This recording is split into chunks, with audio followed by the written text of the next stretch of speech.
Alo. Alo. Lúc có cái mình vô cam mà.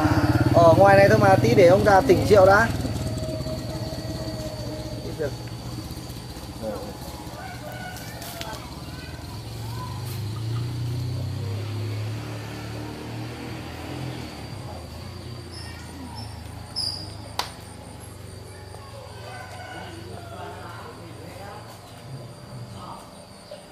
Đạt, con này mắt đẹp không Đạt?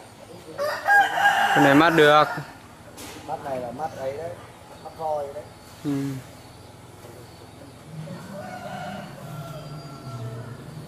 Một bảo thượng thôi một Khánh này, nó vẫn là thượng này. Trước mang về thì có 2m20 thôi, bây giờ đo vanh nó thử xem. Hôm nọ 2m18 vanh, giờ đo thử xem nó lên được bao nhiêu vanh. Đo thử đi. Cái đuôi to thế nhỉ. Cái đuôi thì ôi nằm nó hơi hơi ngắn mà là ngắn thì hơi ngắn một tí nhưng mà to. Hay là bị đứt rồi.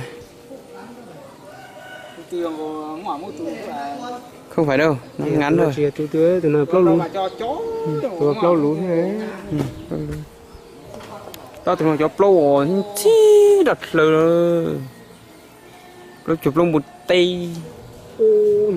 Thế là chỉ cho tôi cho plau thọp bông.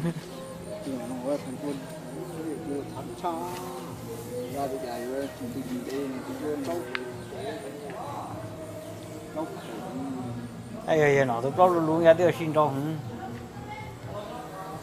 Ô gì cả trong cái ta để giờ bay lu gì rồi giờ chán cho nó ra Cái gì bên chó có mà hai rồi hai i o p p lu nhau sao nó i lu nó chán nó nó nhỏ kẹo nó này hay gì bỏ từ thế này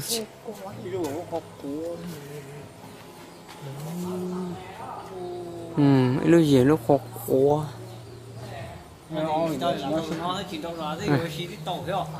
ôi này vừa xí mà tao tao chơi gì trong cơ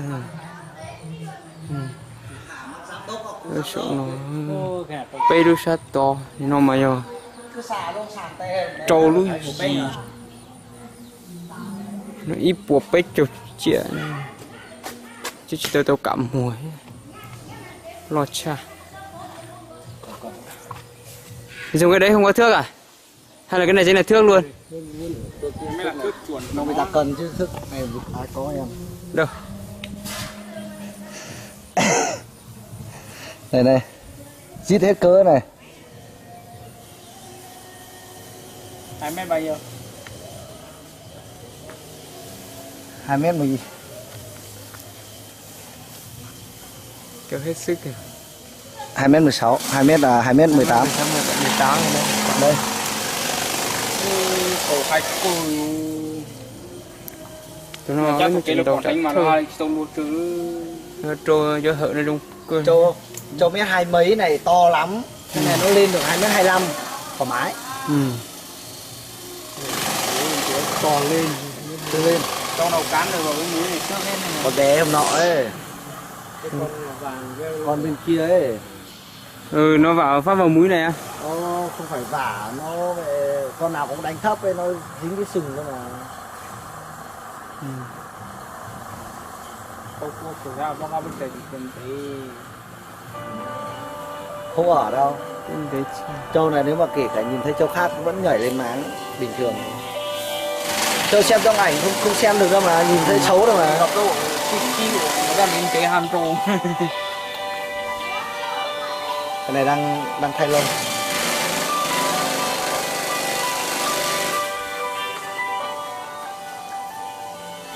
là có tua ho con à tua là đang được không có chờ nó xì ở đây o lu gì nó gì tôi chưa mà là mưa phục cái chuyển khoản hơn mình phải thu hơn cái mà long là chết o lu sao in cờ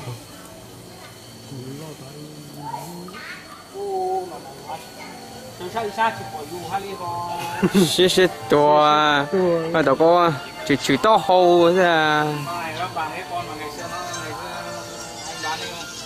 con nào có mà dài mà mấy thằng